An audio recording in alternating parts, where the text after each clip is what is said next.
27. Hemos terminado el 26. Ya no sé cuánto tiempo hacía que llevamos al 26, ¿no? Acá estamos en el 27. Y bueno, Dios nos ayuda a ver el 27 también. Ir avanzando de a poco. Y no es que empezamos una historia nueva, ¿verdad? Seguimos con la historia que estamos viendo. Esto continúa, es un relato continuo. Recuerde que los capítulos no son inspirados por Dios, están puestos por los hombres y a nosotros nos sirven para encontrar más fácil las secciones, digamos, ¿no? Pero en realidad es un solo relato, sin ningún tipo de división. Capítulos y versículos a veces sirven para ayudar a encontrar algo, a veces sirven para generar conflictos inexistentes, ¿no? Entonces, estábamos en este complot en contra del Señor, en esta noche tan particular, después de Getsemaní, yendo a lo que tenía que pasar inevitablemente, porque así estaba escrito y así estaba establecido. Así vimos este complot y este juicio injusto que Cristo estaba viviendo. Y nos recuerda esto un poco a la profecía de Isaías 53, cuando dice: por cárcel y por juicio fue quitado, y su generación, ¿quién la cortará? Porque fue cortado de la tierra de los vivientes, y por la rebelión de mi pueblo fue herido. Entonces, cortado de la tierra de los vivientes se refiere a su muerte, y claramente nos dice que esa muerte, esa herida, es por la rebelión del pueblo. O sea, la causa de su muerte, la causa de la necesidad de todo lo que está ocurriendo aquí, es la redención del pecado, porque sin derramamiento de sangre no se hace remisión de pecado. Entonces, Cristo estaba cumpliendo todo lo que está escrito, todo lo que estaba anunciado de Él en la ley, todo lo que de Él se había dicho, y así estaba ocurriendo. Todo lo que Dios fue enseñando a través de la Escritura, a través de los rituales que estableció en una forma profética, a través de los sacrificios, a través del orden, a través de todas esas cosas. Él estaba detallando y declarando la necesidad de un Redentor, la necesidad de un Salvador, la necesidad de que el pecado sea pagado, de que se pague con sangre, así es como se tiene que pagar el pecado. O sea, el pecado se paga con la vida. La paga del pecado es, dice el texto, muerte. Mas la dádiva de Dios es vida eterna en Cristo Jesús, Señor nuestro. Entonces uno ve que cómo se tiene que pagar el pecado. El pecado se paga con muerte, como bien nos dice Romanos 5, leía al pastor Cristian el domingo: así como el pecado entró en el mundo por un hombre, por el pecado de la muerte, así la muerte pasó a todos los hombres por cuanto todos pecaron. Entonces, esa muerte espiritual produjo una separación de Dios, y el precio de esa muerte, para que esa separación sea quitada del medio, para que sea restaurada, es sangre. Y como dice Levítico 11, en la sangre está la vida. Levítico 11, 17. Ahí está. Entonces, en la sangre está la vida, ¿verdad? Entonces, usted ve cómo toda la Escritura va apuntando a lo mismo, a la necesidad de esa redención, de que ese precio sea pagado con sangre, y no con cualquier sangre, porque evidentemente la sangre de los machos cabríos, de los toros, de todo lo que se podía sacrificar, no era suficiente para limpiar de pecado, sino que era un símbolo de lo que el Salvador del mundo iba a hacer, de lo que Jesucristo iba a hacer en la cruz del Calvario. Él es el Salvador del mundo, no hay otro Salvador, es el único Salvador que tiene este mundo, es el único al que se puede ir a buscar salvación, al que se puede encontrar redención, porque Él cumplió con todas estas cosas y pagó con su sangre, así como fue anunciado, así como fue profetizado. Fue cortado de la tierra de los vivientes, o sea, literalmente fue muerto, y eso es lo que representa el derramamiento de sangre, el sacrificio, o sea, la muerte. ¿Sí? No es que la sangre está repartida en gotitas para cada uno, sino que lo que representa es la muerte. ¿Sí? La muerte se derrama, la sangre se derrama cuando hay muerte. Entonces eso es lo que representaban los sacrificios, y así es como tenía que pasar también con Cristo. Y así lo había dicho a Pedro allí después de Getsemaní, cuando vino la turba, y en nuestro texto clave durante tanto tiempo, en el capítulo 26, pero cómo entonces se cumplirían las Escrituras de que es necesario que así sea. Y así pasó, y luego de su resurrección, Él le dijo a los discípulos: Así está escrito y así fue necesario, ya lo dice después de la resurrección, en Lucas 24, 46, perdón. Dice, así está escrito y así fue necesario que Cristo padeciese y resucitase de los muertos al tercer día.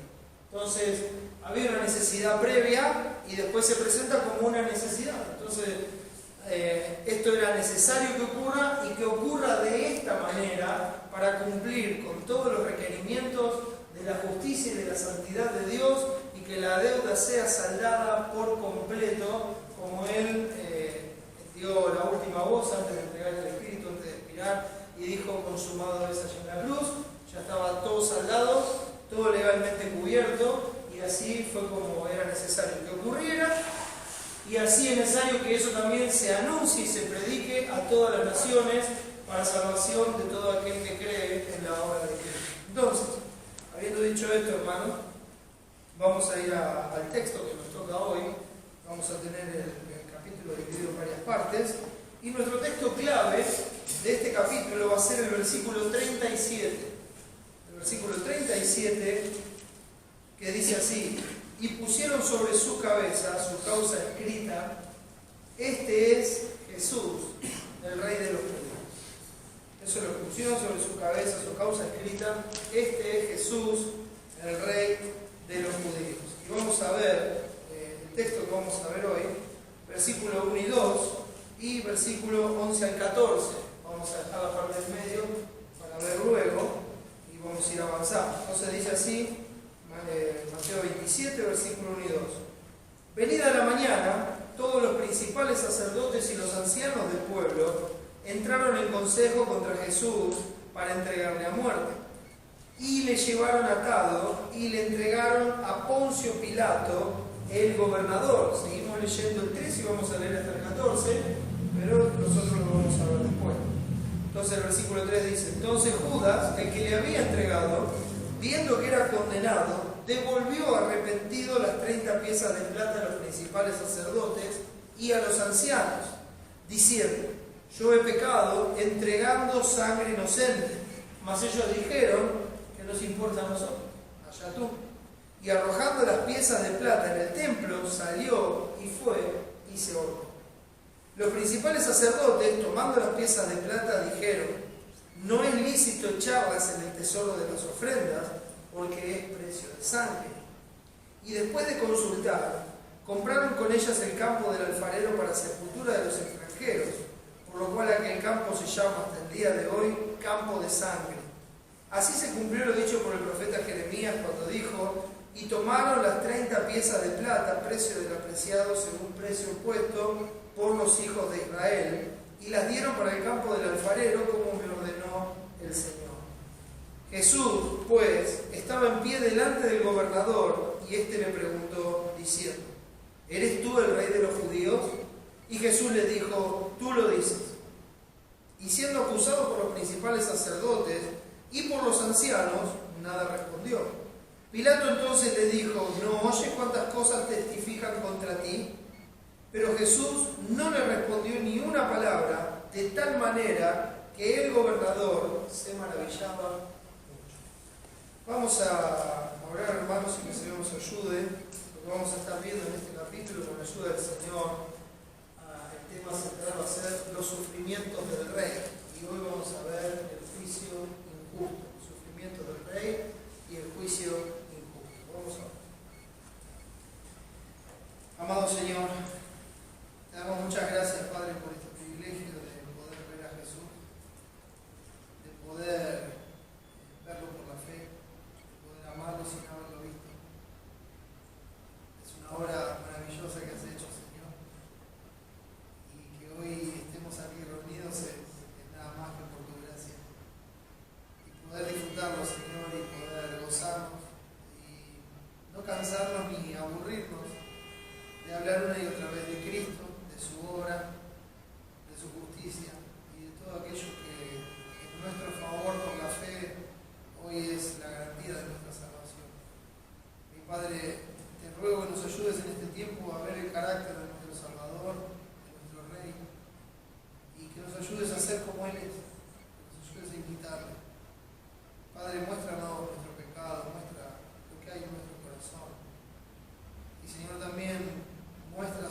eso la obra de Cristo, justa, perfecta, suficiente, eterna, para el perdón de nuestros pecados, la salvación de nuestra alma y que no haya ninguna condenación cuando estamos en él.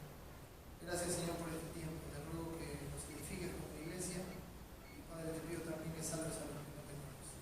Gracias por tu palabra, gracias por Cristo. Ayúdame, Señor, ayúdame en lo alto de nuestra sabiduría para compartir fielmente tu palabra y hablar como es debido de nuestro Salvador. Te lo pedimos y agradecemos todo en el nombre de Jesús. Muy bien, hermanos. Vamos a hacer este pequeño saltito en estos versículos, nada más que por una cuestión de separarlo en algunas secciones e ir viendo distintos aspectos de estos sufrimientos de nuestro Señor. Ahora, uno ve lo que está pasando en Cristo, uno ve este juicio y hay preguntas que a uno le surgen, ¿no? ¿Cómo se puede condenar a alguien que nunca hizo maldad ni se halló engaño en su boca? O sea, ¿cómo hace para condenar a alguien cuando no tiene una causa en su contra? ¿Cómo poder condenarlo? ¿No? ¿Cómo condenar a alguien que siempre le dio la gloria a Dios haciendo su voluntad? Y más pensando que este juicio empieza con los líderes religiosos de la época. ¿Verdad? Entonces, ¿cómo puede ser que se condene a alguien que siempre le dio la gloria a Dios, que siempre hizo la voluntad de Dios? ¿Cómo lo traemos a un juicio religioso, por llamarlo de alguna forma? ¿Cómo condenar a alguien que siempre anduvo haciendo bien?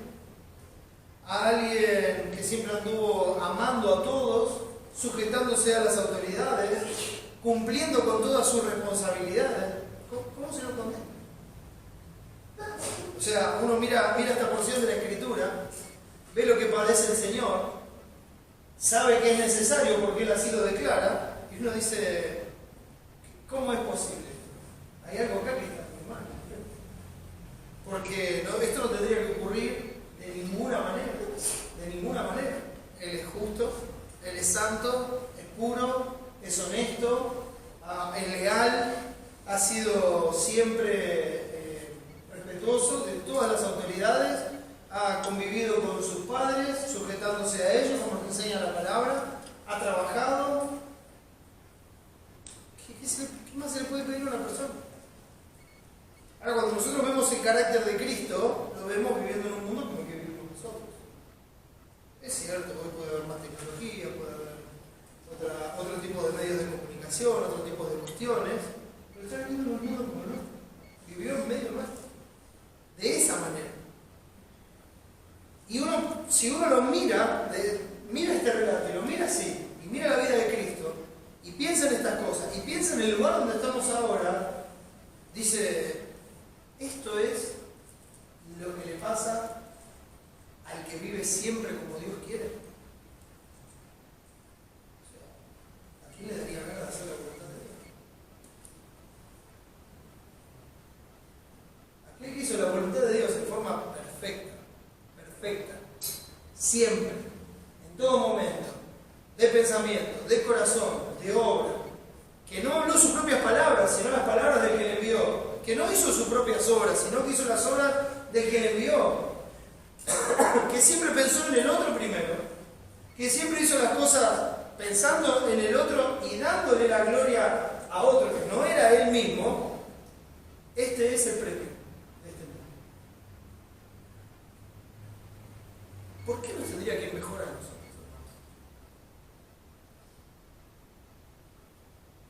La vida tendría que ser fácil, amena, cómoda para nosotros que representamos a este rey. Porque este es nuestro rey. Aquí estamos hablando de nuestro rey, el Señor Jesucristo. Estamos hablando del primogénito de todos nosotros. Estamos hablando del postrer Adán, primero de la nueva creación, del cual descendemos todos nosotros como familia de Dios. Estamos hablando de nuestro ejemplo, estamos hablando de nuestro modelo, estamos hablando de Él. ¿Por qué no tendría que ir mejor? ¿Por qué nosotros lo tendríamos que pasar bien? Si me permite la expresión.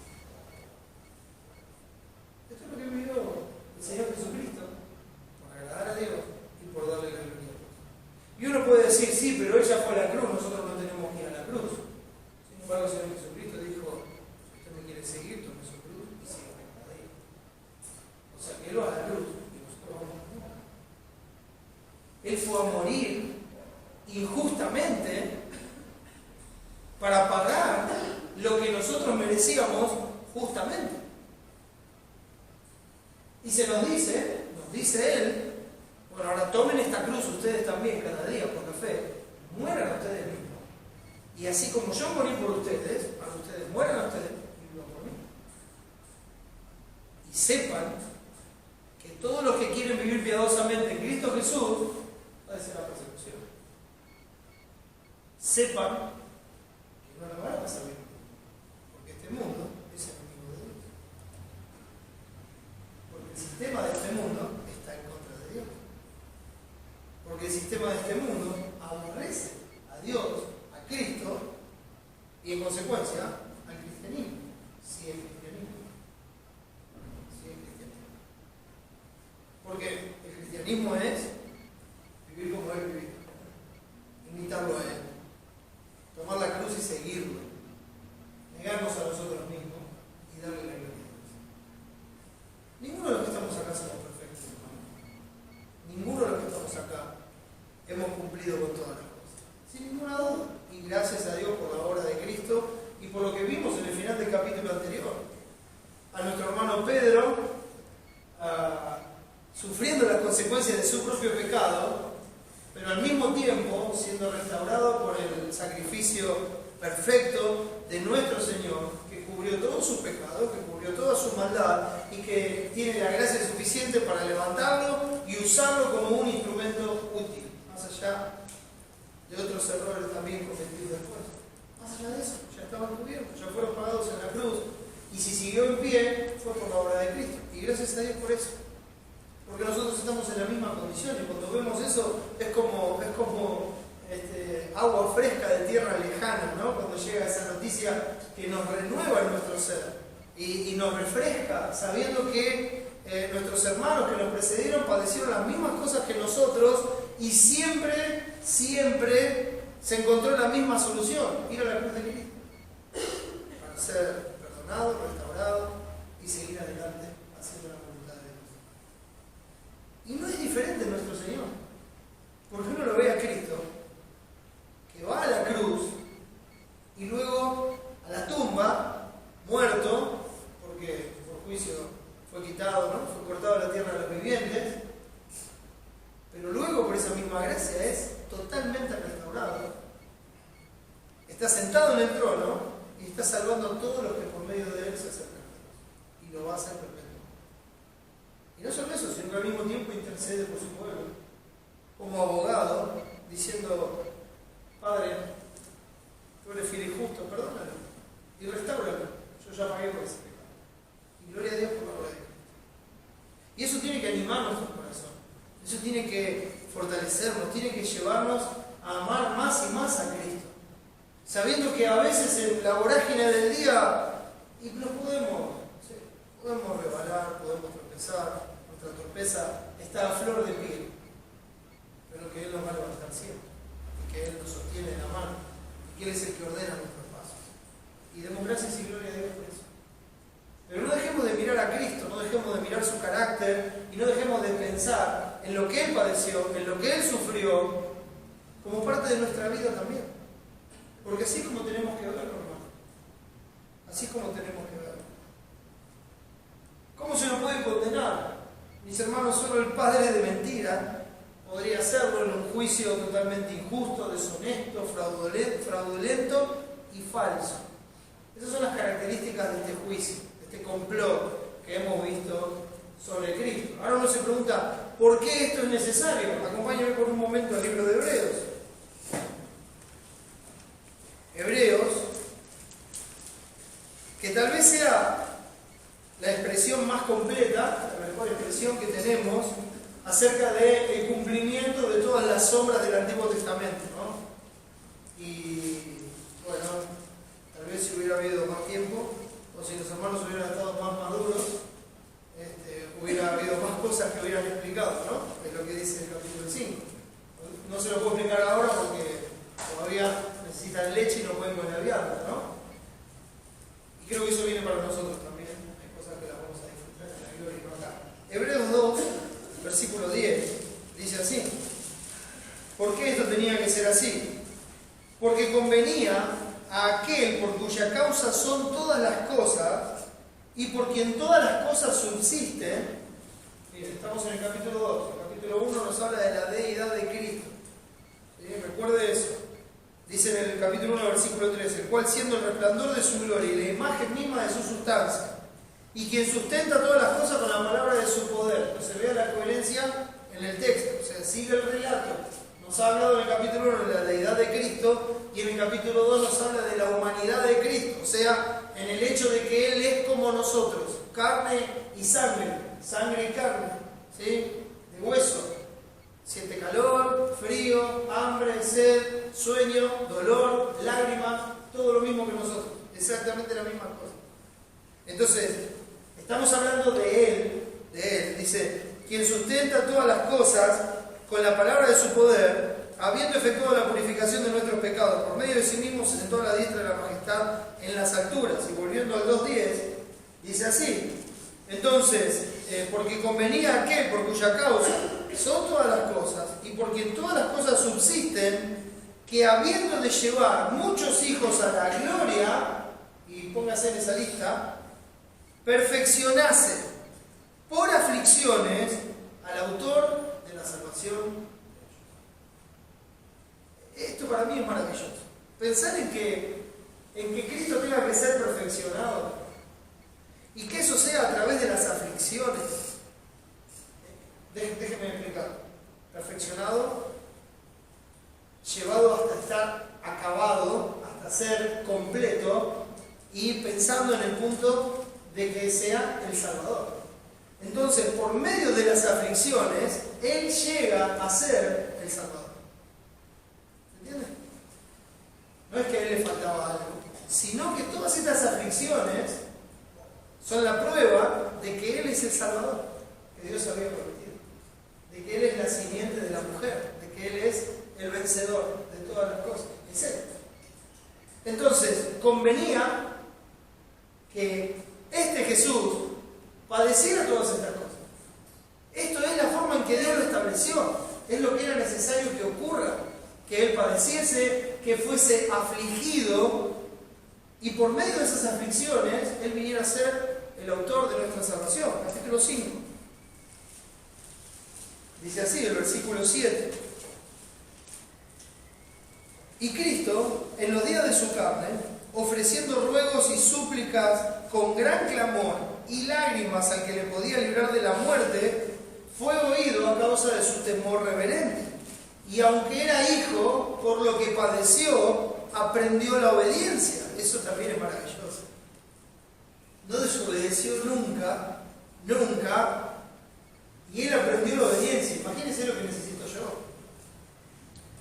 Yo cuando veo este pasaje, no puedo dejar de pensar en las palabras que vienen desde el capítulo 1, cuando hablan de Él sentado en el trono, en la majestad de las alturas, cuando habla de Él como Dios, cuando habla de Él sentado en el ápice de la creación, o sea, nadie está arriba de Él, Él siempre dijo lo que hay que hacer, nunca nadie se le opuso, y de repente Él viene desde ese lugar tan alto, tan soberano, tan excelso, que a nosotros nos cuesta imaginarlo, y se pone abajo nuestro, y por primera vez en su existencia tiene que obedecer a alguien.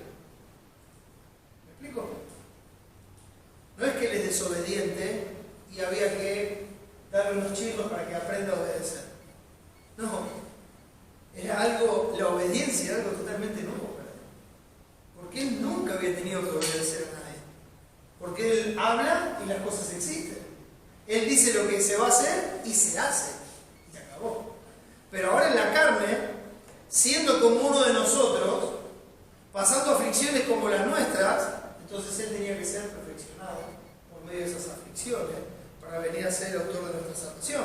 Y dice, y aunque era hijo, por lo que padeció, aprendió la obediencia, y habiendo sido perfeccionado, vino a ser autor de eterna salvación para todos los que le obedecen, y fue declarado por Dios sumo sacerdote según el orden de Melquisedec. ¿Ves? Es precioso. Es precioso verlo así a Cristo. ¿Qué necesidad tenía Él? ¿Cuál era la necesidad? En su riqueza, en su... miren, se se me acaban las palabras para expresarlo. En su excelsa majestad, sentado en el trono, totalmente satisfecho y gozoso eternamente. ¿Cuál era la necesidad de esto? Mostrar su amor. Exhibir la gloria de su amor, la gloria de su gracia, la gloria de su misericordia, la gloria de su ser. Eso es lo que estamos viendo acá. Cuando lo vemos a Cristo haciendo estas cosas, estamos viendo la gloria de Dios exhibida, mostrando lo que Él es, todo su ser, todo su carácter. Y así es como lo expresa el autor de Hebreos, inspirado por Dios. Y habiendo sido perfeccionado, miren, por lo que padeció, aprendió la obediencia. Había que perfeccionarlo por medio de la aflicción. Entonces aprende la obediencia. O sea, mira, la estás pasando mal, pero esto es necesario que sea hecho. Eso es lo que estuvimos viendo. La estás pasando mal y la vas a pasar peor. Y esto te va a llevar a la muerte. Porque se hizo obediente hasta la muerte y muerte de cruz. Pero esto es necesario que así se haga para que vos seas el autor de la salvación. Él, si me permite la expresión, inventó la salvación. La creó la salvación. La planeó y la trajo a cabo. Aquí en la cruz del Calvario. En el pasaje que nosotros estamos. Siendo perfeccionado por medio de aflicción. A Él era necesario padecer. Mis hermanos, este mundo es enemigo de Dios. Es enemigo del cristianismo, como dije antes. Es enemigo de Cristo en todas las maneras posibles. Si nosotros hoy no estamos aborreciendo a Dios, es porque Él fue hallado por los que no le buscaban. Es porque cuando nosotros estábamos en esa misma condición, Él nos encontró. Él vino a buscar ese pueblo que se había perdido. Él nos encontró. Porque el que quiere tener misericordia, tiene misericordia. Y le plació. Se le vino en gana salvar. Dice, qué caprichoso. No, no es un capricho. Es soberanía. Es gracia. Es pura gracia, mis hermanos. Porque ya hemos visto que no había nada en nosotros que nos distinguiera de los demás. Estábamos tan condenados y tan perdidos como los demás. Pero según su beneplácito, nos llamó en Cristo para que seamos sus hijos. Por eso era necesario que Cristo padeciera. Este mundo, mis hermanos, es enemigo del cristianismo. No mire este mundo como amigo, no mire este mundo como compañero. Todo aquel que quiera hacerse amigo del mundo se constituye enemigo de Dios. ¿Por qué creen que Santiago dice eso? Es como pasarse al otro mundo. Es así, así. Es así, así. Cualquiera que quiera ser amigo del mundo se constituye enemigo de Dios. Porque el mundo está en contra de Dios, sin ninguna duda. Y eso es lo que estamos viendo en esta noche, en lo que le está pasando a Cristo. Los representantes del mundo, los representantes de Satanás, los hijos de su padre el diablo, que quieren hacer los deseos de su padre, que es, como ya hemos visto varias veces, sacarse al Hijo de Dios de encima. Aunque yo no lo vea así. Ahora, en esta situación, nosotros debemos mirar el carácter de nuestro Señor. Sin ninguna duda, no podemos dejar eso de lado. Es por eso que estamos acá, hermanos, y es por eso que estudiamos el texto, para ver la gloria de Dios en el carácter de Cristo. Y para ser transformados de gloria en gloria. Para que nosotros veamos esa gloria, que esa luz, saque ese pecado que está todavía en esos rincones de tiniebla de nuestro corazón, sea puesto en evidencia, y por esa misma gloria, ese pecado sea sacado afuera, seamos perdonados, restaurados, confirmados en la fe, y que crezcamos en conformidad a la imagen de Dios. Es por eso que tenemos que ver el carácter de Cristo, tenemos que ver la gloria de Dios. De eso se trata este pasaje, mis hermanos.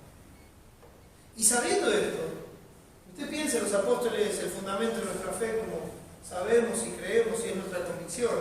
¿Qué enseñaron los apóstoles? Mire, podríamos verlos a todos los que escribieron, a todos los que tenemos en el relato.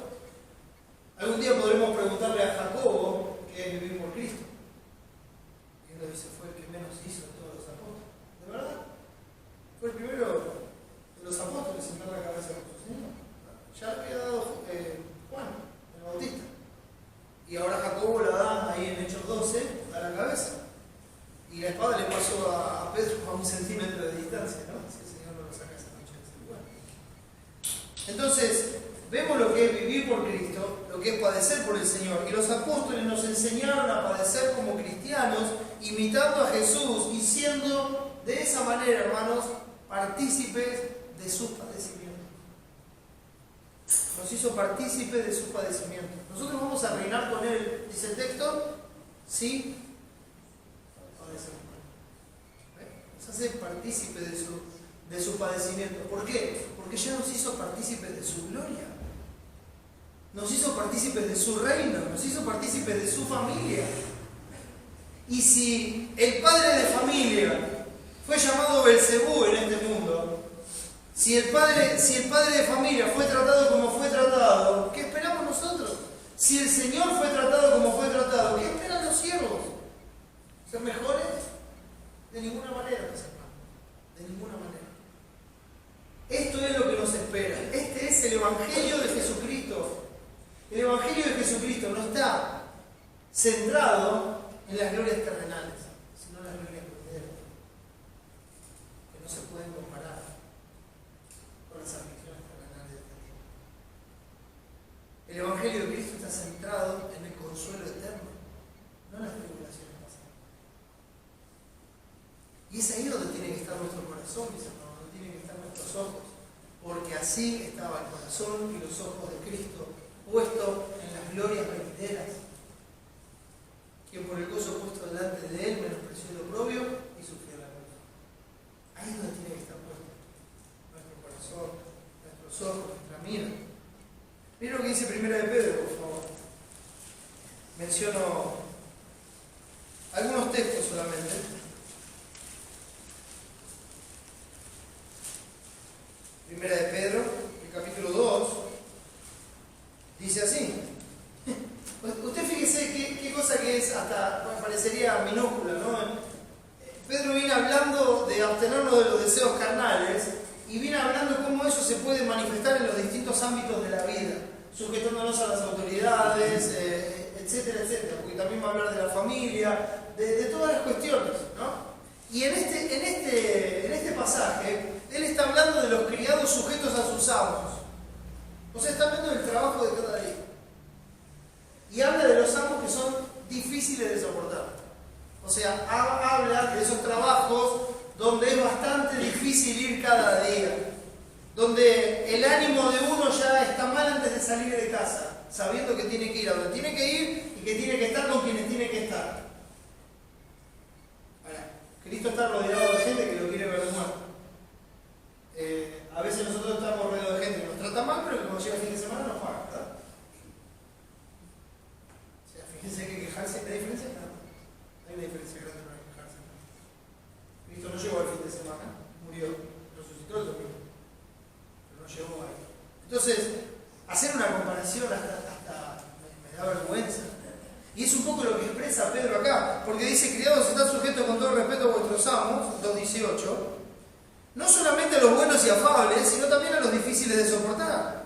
Porque esto merece aprobación. Si alguno a causa de la conciencia delante de Dios, o sea, por no querer ofender a Dios y por darle la gloria a Dios, sufre molestias padeciendo injustamente, como Cristo. Dice, pues, ¿qué gloria es si pecando sois abofeteados y lo soportáis? O sea, si te portaste mal y te tratan mal, ¿qué gloria es eso? No hay ninguna gloria en eso. No hay ninguna gloria. Ahora, si vos haces las cosas bien y te tratan mal, gloria a Dios. Porque si no reaccionás y mostrás el carácter de Cristo, estás mostrando la gloria de Dios. Lo mismo que hizo Cristo en el pasaje que acabamos de leer de Mateo 27. Entonces dice, pues qué gloria es si pecando sois abofeteados y lo soportáis. Mas si haciendo lo bueno sufrís y lo soportáis, esto ciertamente es aprobado delante de Dios. Pues para esto fuisteis llamados, porque también Cristo padeció por nosotros, dejándonos ejemplo para que sigáis sus pisadas. el cual no hizo pecado ni se halló engaño en su boca, quien cuando le maldecían no respondía con maldición, cuando padecía no amenazaba, sino encomendaba la causa que juzga justamente, quien llevó él mismo nuestros pecados en su cuerpo sobre el madero, para que nosotros, estando muertos a los pecados, vivamos a la justicia, y por cuya herida fuisteis sanados.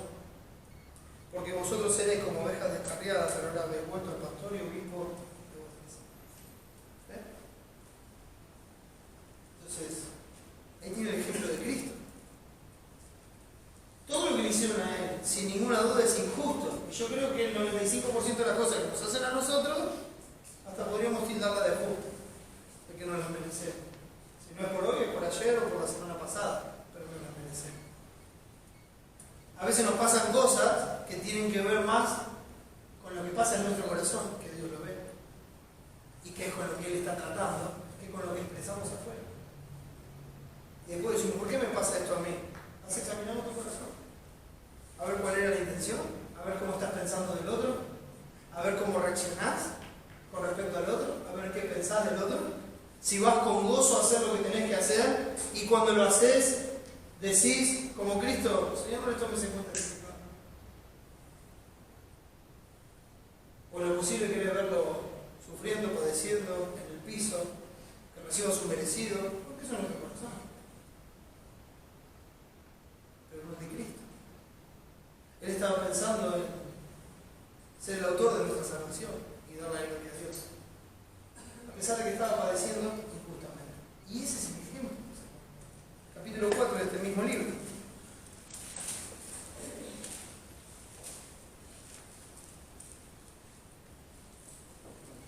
Versículo 12 dice, amados, no os sorprendáis del fuego de prueba que os ha sobrevenido, como si alguna cosa extraña os aconteciese.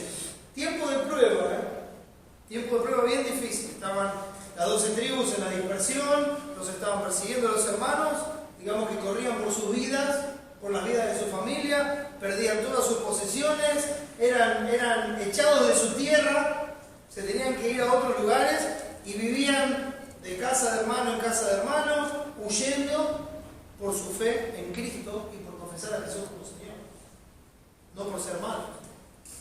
Entonces dice, no se sorprenda del fuego de prueba que viene sobre ustedes.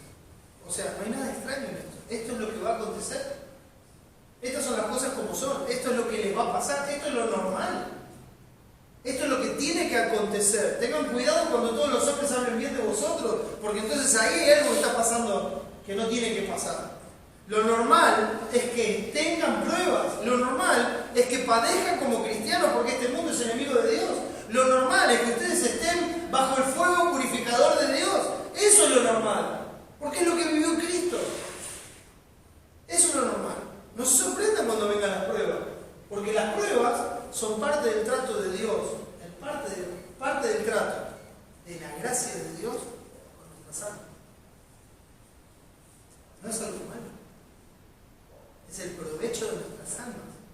Es la forma de perfeccionarnos. Perfeccionar nuestra fe, de fortalecernos, para que esa fe sea hallada en alabanza, gloria y honra el día que Jesucristo sea manifestado.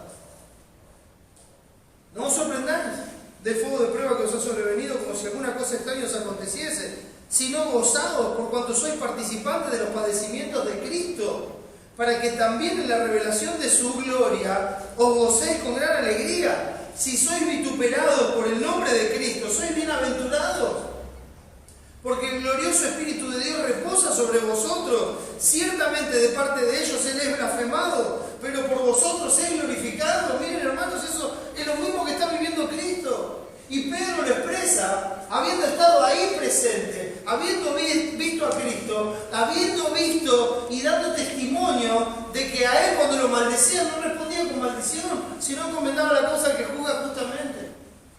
Un testigo de los padecimientos de Cristo. En vivo y en directo, lo vimos ahí en el final del capítulo 26, él estaba ahí, él y Juan, estaban ahí, viendo lo que pasaba, sabiendo todas estas cosas, dando un testimonio bien de cerca. No se pongan mal, son bienaventurados, son participantes de los padecimientos de Cristo, no se quejen, gócense de lo que están pasando. Pero usted no sabe lo difícil que es. Yo no sé si puedo decir que vez no. Tal vez lo suyo sea más difícil que lo mío, se lo concedo, pero más difícil que lo de Cristo. Más difícil que lo que Él pasó, más difícil que su ejemplo. No, eso no se lo concedo, porque no es así. Mire a Cristo. Mírelo una y otra vez. Así que ninguno de vosotros padezca como homicida o ladrón o malhechor o por entremeterse en lo ajeno. Pero si alguno padece como cristiano, no se avergüence, sino glorifique a Dios por ello. Glorifique a Dios por ello. Dele la gloria a Dios por los padecimientos de Cristo. Dele la gloria a Dios por ser hallado junto con Él en los padecimientos. Es una bienaventuranza. Es una bendición de Dios en nuestras vidas. Son las bendiciones eternas que hemos recibido en Cristo Jesús de parte de nuestro Padre Celestial. Gócese. Pero usted es fácil decirlo porque no está pasando nada. No, mire, para mí no es fácil decirlo. Y no importa lo que yo haya pasado. Veo lo que pasó el Señor. Y me avergüenzo yo a mí. De mis quejas, de mis caras, de las quejas en mi corazón, de mis reproches, etcétera, etcétera. Pero hermanos, miren, seamos honestos. Y yo obviamente no quiero que ustedes me digan a mí, pero seamos honestos en nuestro corazón. A veces nos quejamos en la misma casa donde vivimos por las cosas que nos pasan. Nos quejamos de nuestra propia familia, de aquellos de nuestra propia familia que ni siquiera conocen a Dios. Y nosotros queremos que ellos actúen como si fueran Jesús, cuando no lo hacemos ni siquiera nosotros. Ahora llévelo hacia afuera de la casa, donde pasamos mayor parte del día. Llévelo al trabajo, llévelo a la escuela, llévelo a todos lados. Y va a encontrar conmigo. Porque es tiempo de que el juicio comience por la casa de Dios. Y si primero comienza por nosotros, ¿cuál será el fin de aquellos que no obedecen al Evangelio de Dios? Y si el justo con dificultad se salva, ¿dónde aparecerá el impío y el pecador? De modo que los que padecen según la voluntad de Dios encomienden sus almas al fiel Creador y hagan el bien. Padecen según la voluntad de Dios, padecen por obedecer a Dios. Es tiempo de que el juicio de Dios comience por la casa de Dios. ¿Dónde comienza el juicio de Dios? En la iglesia. Porque si somos castigados por nuestro Padre como hijos, entonces no somos juzgados con el mundo en el día del juicio. ¿Ves? Glorifica a Dios, porque su nombre está escrito en los cielos. Glorifica a Dios por la salvación en Cristo. Glorifica a Dios por ese sacrificio perfecto que cubrió todos los pecados. Glorifica a Dios porque Él es el que lo sostiene hasta el día final. Y es el único que va a hacer que usted persevere hasta el día que vea a Cristo cara a cara. Glorifica a Dios. Porque las aflicciones, por el nombre de Cristo, por eso dice hay que padecer como cristiano, como malhechor, ladrón, etcétera, etcétera, o por hacer las cosas mal. No.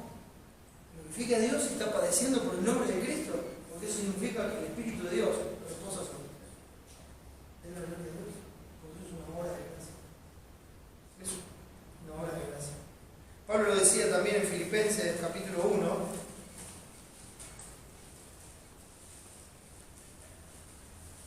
Filipenses capítulo 1.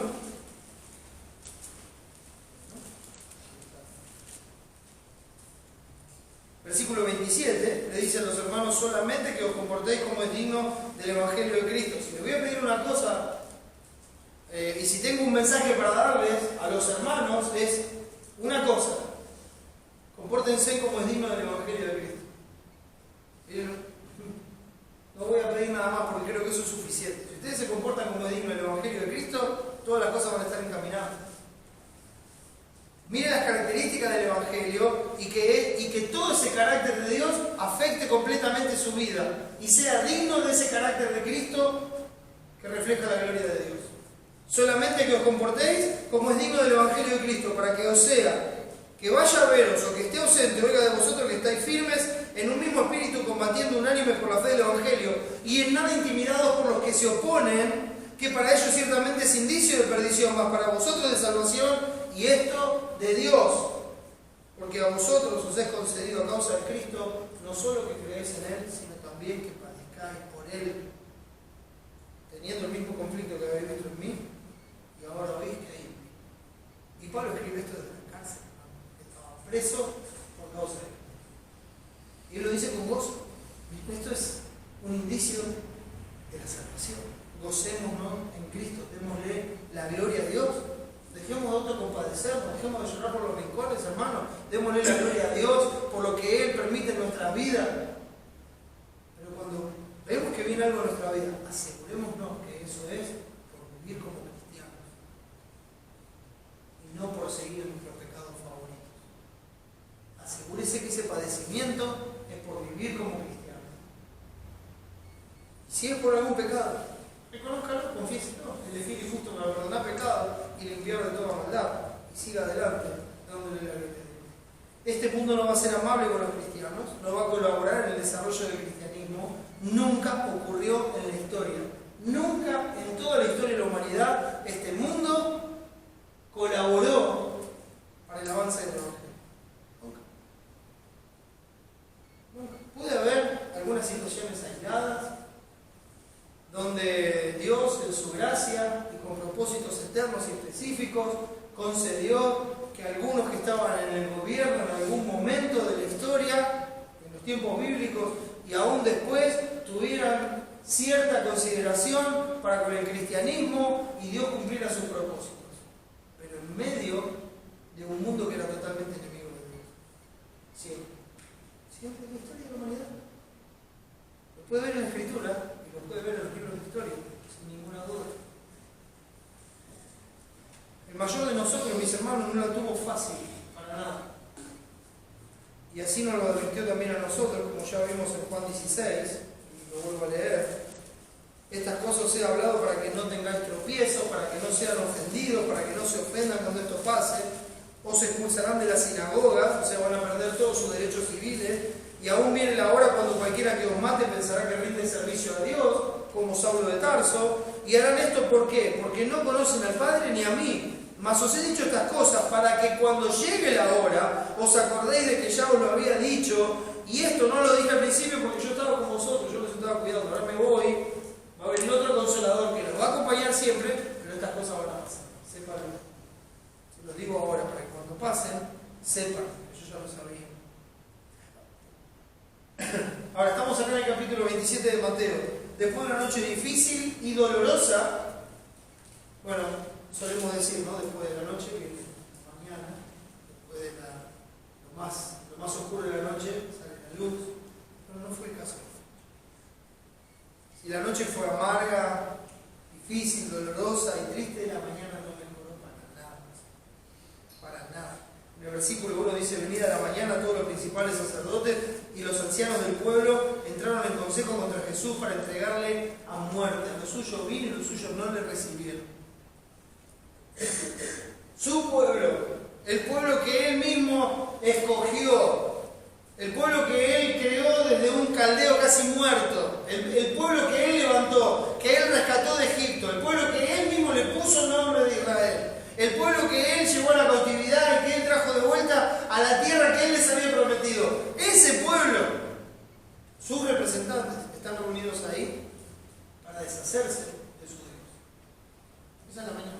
Esto es la madrugada, tempranito, como para seguirlo el día, que va a terminar en la cruz.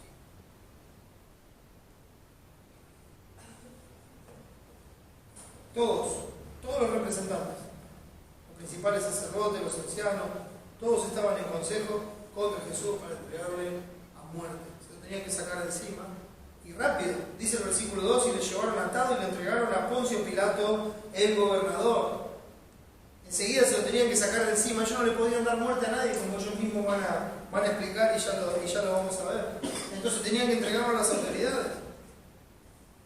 Ahora, cuando llegamos al versículo 11, y salto esto muy rápido, lo vamos a volver a ver. Dice: Jesús, pues, estaba en pie delante del gobernador, y este le preguntó diciendo: ¿eres tú rey de los judíos? Y Jesús le dijo: tú lo dices. Ya hemos visto que tú lo dices en el capítulo 26. Y esto es como decir: tú lo has dicho. Sencillo. Uno pregunta y dice: Tomás Moses 4. ¿Vio cuando toman examen las maestras a los chicos? Y le dice: 2 más 2. Y el chico dice: 4. Pregunta: ¿me estás preguntando o me estás afirmando? ¿No? Esto es exactamente lo mismo. Tú eres el rey de los judíos, tú lo has dicho. Eso es así, es lo que estás diciendo. Es así. Tú lo has dicho, lo está afirmando.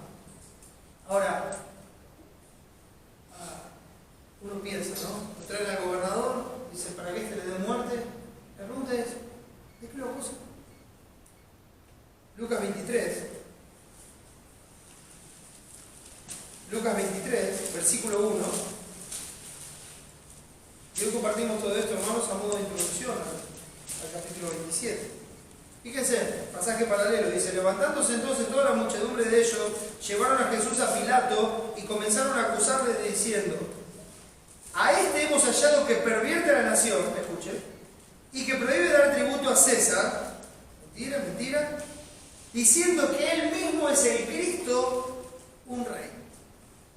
O sea, no es que se lo inventó Pilato. En Mateo no tenemos esta parte, la tenemos en Lucas. No es que se lo inventó Pilato y lo mira y dice: ah, mira cómo me lo traen, todo bien vestido, con corona. No era así. Lo trajeron atado, lo trajeron diciendo: este hay que darle muerte, pervierte la nación. Es lo que le dice, y él mismo dice que es el Cristo, un rey. Un rey. Entonces el gobernador lo mira y dice: ¿vos sos rey? Se lo pregunta. O sea, imagínense de qué lo están acusando. No, lo están acusando de que es rey. Increíble, ¿no? Increíble. Lo están acusando de que es rey. Ahora, en Juan capítulo 18, si vemos el pasaje ahí, versículo 28, dice así, más profunda la conversación.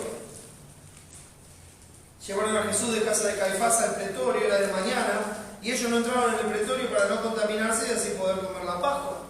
Se lo tenían que sacar rápido de encima, porque tenían que comer la Pascua y no podían, tenían que hacer todo rápido y llevárselo ya, que se encargue el gobernador, así ellos estaban libres y podían comer la Pascua. Entonces salió Pilato a ellos y les dijo: ¿qué acusación traéis contra este hombre? Respondieron y le dijeron: si este no fuera malhechor, no te lo habríamos entregado. Entonces le dijo Pilato: tomadle vosotros y juzgadle según vuestra ley. Los judíos le dijeron: a nosotros nos está permitido dar muerte a nadie, para que se cumpliese la palabra que Jesús había dicho, dando a entender de qué muerte había de morir. Si lo iban a matar a los judíos, ¿cómo lo hubieran matado? Lapidado, ¿verdad? Lo hubieran apedreado. ¿Quiénes mataban con la cruz? Los romanos. ¿Sí? Entonces, ahí vemos claramente cómo se tenía que cumplir. Entonces Pilato volvió a entrar en el pretorio y llamó a Jesús y le dijo: ¿eres tú el rey de los judíos? Acá nos falta la misma pregunta que está mejor dicho, la misma acusación que está en Lucas 23. Acá dice: si este no fuera malhechor, a ver, te lo trajimos, pervierte la nación, prohíbe dar tributo al César, y además dice que es el Cristo, un rey, ponele. ¿Eres tú el rey de los judíos? Jesús le respondió: ¿dices tú esto por ti mismo o te lo han dicho otros de mí? ¿Esto es una declaración que vos estás haciendo de mí? ¿O es algo que te dijeron los demás? Pilato le respondió: ¿soy yo acaso judío? Tu nación y los principales sacerdotes te han entregado a mí. ¿Qué has hecho? Respondió Jesús: mi reino no es de este mundo. Si mi reino fuera de este mundo, mis servidores pelearían para que yo no fuera entregado a los judíos, pero mi reino no es de aquí. Ahora póngase un poquito en el lugar de Pilato. Un ratito nomás. Tiene este hombre que lo traen acusado, dice que es el Cristo, un rey. Y este Cristo, ese rey, le dice: mi reino no es de este mundo. ¿Cómo estaría usted? ¿Cómo lo pensaría?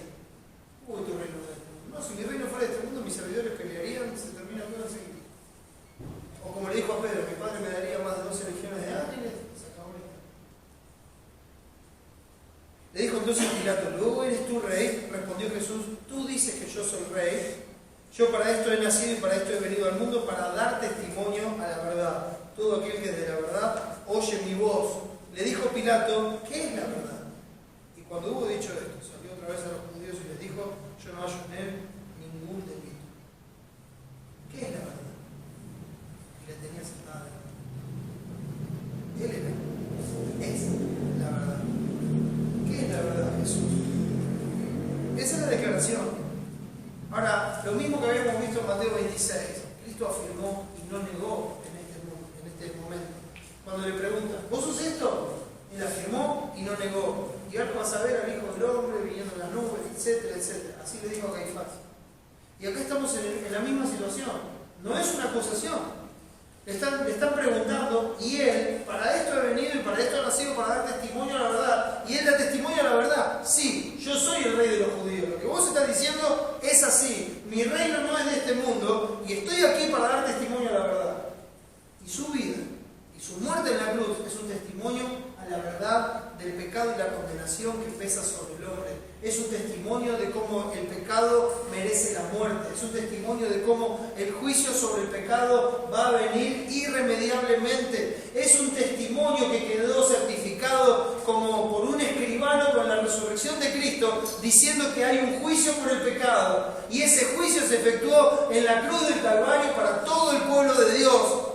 Pero para el que no estuvo ahí por fe, ese juicio está establecido en un día que el Señor ya determinó, en el cual todos, absolutamente todos, lo creas o no, avanzamos irremediablemente hacia ese día. La vida, la muerte, sepultura y la resurrección de Cristo es un testimonio de esta verdad eterna e incambiable. Versículos 12 al 14 dice: y siendo acusado por los principales sacerdotes y por los ancianos, nada respondió. Pilato entonces le dijo: ¿no oyes cuántas cosas testifican contra ti? Pero Jesús no le respondió ni una palabra, de tal manera que el gobernador se maravillaba mucho. Ahora viene el tiempo de las acusaciones, y ya hemos visto esto y no lo voy a repetir. Pero viene el tiempo de las acusaciones, ¿y qué tenemos en Cristo? Nada. No tengo por qué defenderme. Esto es necesario que así sea, y esto es necesario y así tiene que ser. Y dice que Pilato se maravillaba mucho. Se maravillaba, hermano. Lo ve a Cristo, ve su carácter, ve su conducta, y tal vez piensa: ¿por qué no se defiende este hombre? ¿Por qué no se queja? ¿Por qué no dice una sola palabra de todas las cosas que están diciendo de él? ¿Por qué no lo dice? ¿Por qué no habla? Se queda maravillado. ¿Es que acaso a este hombre no le importa morir? ¿A este hombre no le importa que yo tengo autoridad para condenarlo, para crucificarlo? ¿A este hombre no le importa lo que va a pasar? ¿A este hombre no le importa que en un par de horas va a estar colgando en una cruz? ¿Se va a morir en esa cruz? ¿No le importa? Se maravillaba. No quiere decir nada para zafar de la situación. No está preocupado por la situación. No está temblando, no está atemorizado por lo que viene. No, la respuesta es no. Está totalmente tranquilo, está totalmente manso, con todo el carácter de Dios a flor de piel, sabiendo que lo que viene es lo que Dios determinó, lo que Dios anunció, y Él tiene toda la disposición de corazón, como todo el resto de su vida, de darle la gloria a Dios haciendo su voluntad y ser obediente hasta la muerte y muerte de cruz, para ser el autor de nuestra salvación. Es una maravilla que nosotros vivamos confiando en lo que se nos dijo, pero que todavía no vemos. Y que nuestro carácter y nuestras decisiones y nuestras actitudes en este mundo pueden dejar maravillados a los demás cuando nosotros vivimos por fe y respondemos y actuamos en base a aquellas cosas que no se ven, como Cristo en este mundo. Ese es el carácter que trae gloria a Dios, y ese es el carácter con el que nosotros tenemos que vivir. Yo creo que Pilato lo mira y dice: una sola palabra que diga, porque Pilato termina convencido de que no hay delito en él. Ya lo vamos a ver. Pilato dice: yo no hallo ningún mal en este hombre. Una sola palabra que Jesús decía, y Pilato lo levanta y le dice: vení, vamos por acá, salí por acá, ven a tu casa, nos vamos a ir a ver. Pero Cristo no dijo eso. Como cordero fue llevado al matadero, no abrió su boca, y no la abrió. Solamente la abrió para dar testimonio de la verdad, pero no para defenderse. Hermanos, hay aflicciones y padecimientos injustos y dolorosos para perfeccionarnos como Cristo. Ahora, ¿cómo respondemos? ¿Respondemos como Cristo en esos momentos? ¿Seguimos sus pisadas? ¿Hacemos lo que Él hizo? ¿O la contienda y la vanagloria se enseñorean de nosotros para tratar de tener la razón? ¿Qué carácter mostramos cuando vienen esos momentos de pruebas, esos momentos difíciles, en casa, en el trabajo, donde estemos? ¿Qué carácter mostramos?